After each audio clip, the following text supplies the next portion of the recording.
Y luego está ese detalle fascinante donde se dice que la esposa de Lot se detuvo, miró hacia atrás y quedó convertida en una columna de sal. Durante generaciones, su historia fue transmitida en susurros, como un momento fugaz dentro de las Escrituras. Una mirada, un giro, y su destino quedó sellado en sal. La esposa de Lot, un emblema de lo que ocurre cuando el pasado nos retiene con más fuerza que la promesa del porvenir. Pero ahora ha surgido algo extraordinario. No se trata de una teoría ni de una metáfora, es un hallazgo real descubierto en los desiertos de Israel, tan preciso, tan impactante, que sacude por igual el mundo de la ciencia y el de la fe. Estás a punto de presenciar cómo una historia milenaria cobra vida. Y créeme, después de esto, jamás volverás a verla del mismo modo. Así que si crees en la verdad, en la fe, en la revelación de misterios que aún hoy nos hablan, suscríbete ahora, porque lo que estamos a punto de mostrarte podría transformar tu manera de comprender el pasado y de caminar hacia el futuro. En el árido y soleado paisaje cercano al Mar Muerto, donde el silencio ancestral se entrelaza con un calor implacable, los arqueólogos se toparon con algo que desafía toda explicación sencilla. Allí, entre el polvo y las piedras, descubrieron una formación singular, una columna de sal, no moldeada por la erosión o el azar, sino con una forma que evoca claramente una figura humana. Erguida, endurecida, inmóvil. Esto no era un simple depósito salino, no era una roca de forma extraña. Se hallaba justo en un lugar que, desde tiempos antiguos, ha sido identificado por la tradición como el sitio donde la esposa de Lot giró la vista hacia atrás. Y en ese instante de descubrimiento, la historia pareció respirar, como si algo sagrado hubiese sido desenterrado, como si el tiempo mismo hubiera protegido un testimonio para las generaciones venideras. No estamos ante una alegoría esculpida en metáforas, es una silueta, una figura esculpida por los elementos y, sin embargo, increíblemente alineada con el relato bíblico. La coincidencia entre el lugar, la forma y el significado no puede descartarse con ligereza, porque cuando un texto antiguo se encuentra con un descubrimiento moderno de tal exactitud y carga simbólica, no quedamos con respuestas, sino con una profunda e innegable sensación de que algo trascendental ha resurgido. Hay que comprender el peso completo de lo que se ha hallado. Debemos regresar, no solo con el pensamiento, sino también con el espíritu, al lugar donde todo comenzó. Las llanuras al sur del Mar Muerto, antaño fértiles y rebosantes de vida, hoy yacen desoladas. Su silencio es denso, su aire seco, su tierra incapaz de sustentar algo más allá del recuerdo. Pero hace mucho, en esos parajes florecieron las ciudades de Sodoma y Gomorra, nombres que ahora evocan corrupción y decadencia. Según el relato bíblico, sus habitantes abandonaron lo sagrado para perseguir los deseos del ego, reemplazando la reverencia por el desenfreno y la justicia por la decadencia. El clamor de sus maldades ascendió, y en respuesta Dios envió su juicio. No fue un castigo al azar, sino una acción deliberada. Y sin embargo, incluso en medio del castigo, hubo misericordia. Los ángeles llegaron a la casa de Lot con un mensaje claro y urgente: sal de aquí, escapa de la destrucción, lleva contigo a tu familia y, pase lo que pase, no mires atrás. La instrucción era clara, no era ambigua ni sujeta a interpretación. Era una línea de vida trazada con urgencia divina, una frontera entre la salvación y la catástrofe. Pero en los instantes finales de la huida, la esposa de Lot vaciló. Dirigió su mirada hacia lo que dejaba atrás, tal vez con nostalgia, tal vez con pesar, y al hacerlo cruzó esa línea.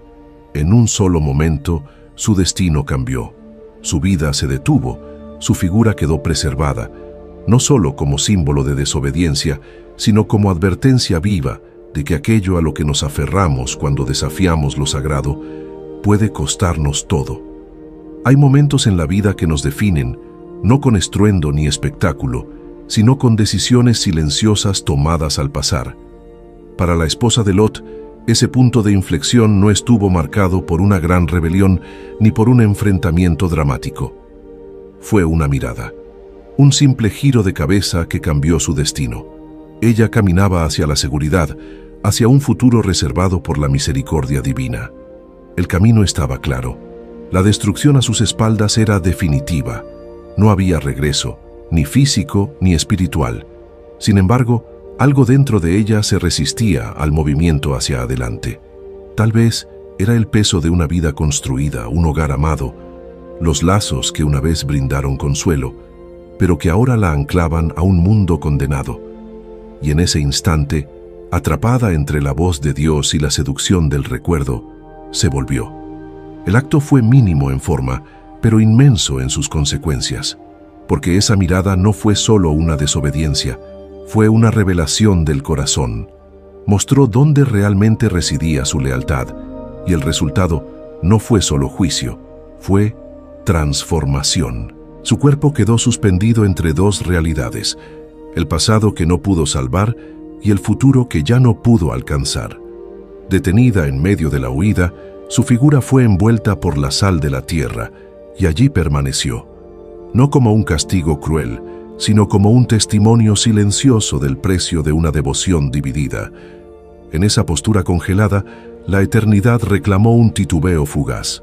Lo que debió ser un paso en falso se convirtió en monumento, conservado por los siglos como misterio y como espejo. El tiempo tiene la capacidad de enterrar historias bajo capas de duda. Con los siglos, los relatos sagrados a menudo se desdibujan y para algunos no son más que mitos, leyendas suavizadas por la erosión del escepticismo moderno.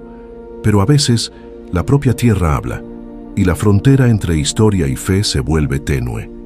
En el extremo occidental del Mar Muerto, al pie del monte Sodoma, una cresta rica en sal que se extiende por el desierto israelí, un equipo de geólogos y arqueólogos descubrió una formación única. Elevándose solitaria desde el paisaje, se encontraba una columna de sal con una forma sorprendentemente humana. Tanto que incluso los científicos más experimentados se detuvieron en seco. Lo que observaron no era producto de manos modernas ni obra artística. Era una formación natural esculpida por el tiempo, pero con contornos y simetría imposibles de ignorar. La figura parecía vestir una túnica, de pie, inmóvil, como si hubiera sido esculpida con intención, y no por azar. Los análisis confirmaron que se trataba de sal cristalizada pura, mezclada con minerales que solo se encuentran en profundos estratos geológicos. Esto indicaba que había soportado miles de años de erosión y clima extremo. Pero lo más impactante no fue su composición, sino su ubicación. Las coordenadas coincidían casi exactamente con las antiguas descripciones del lugar donde la esposa de Lot habría mirado hacia atrás. Lo que durante siglos fue traída una vez más, esta vez preservada en sal, firme, silenciosa, como testigo de la historia. La noticia del hallazgo trascendió el ámbito académico. Provocó algo más que curiosidad. Despertó emoción, asombro y reverencia. Gente de distintas culturas y creencias comenzó a llegar al lugar, no como turistas en busca de espectáculo, sino como peregrinos ante un misterio. Muchos se conmovieron hasta las lágrimas. Otros simplemente quedaron en silencio. Para ellos no se trataba de probar una historia, sino de sentir su verdad. Y en ese silencio, el lugar habló más fuerte que cualquier sermón. La figura esculpida en sal, moldeada por siglos de soledad, no pedía argumentos, sino contemplación. Los líderes religiosos emitieron declaraciones sin triunfalismo, con humildad, reconociendo que lo que alguna vez se interpretó solo a través de la fe, ahora tenía presencia en el mundo de la evidencia. Y los científicos, lejos de desacreditarlo, respondieron con interés, estudiaron su formación, composición y forma con rigurosidad, pero también con asombro. Incluso los escépticos más firmes no pudieron ignorar la improbabilidad estadística de que una figura con tal semejanza surgiera, precisamente, en el sitio señalado por los textos sagrados durante milenios. Y así, no surgió división, sino diálogo. Se abrió un espacio poco común donde ciencia y fe caminaron juntas, cada una conteniendo parte del misterio, cada una enriqueciendo la mirada de la otra. Fue un momento de rara convergencia, un instante en el que la reverencia y la investigación compartieron el mismo sendero. La historia de la esposa de Lot ya no estaba confinada a las páginas de un texto sagrado. Ahora habitaba el terreno de lo visible, lo tangible, y quizás también lo eterno. En un mundo fracturado, a menudo dividido entre la fe y la prueba, surgió algo que hablaba a ambos, y en ese espacio compartido, personas de todos los orígenes se detuvieron, no porque se les ordenara creer, sino porque algo en su interior reconoció el peso de lo que estaban presenciando.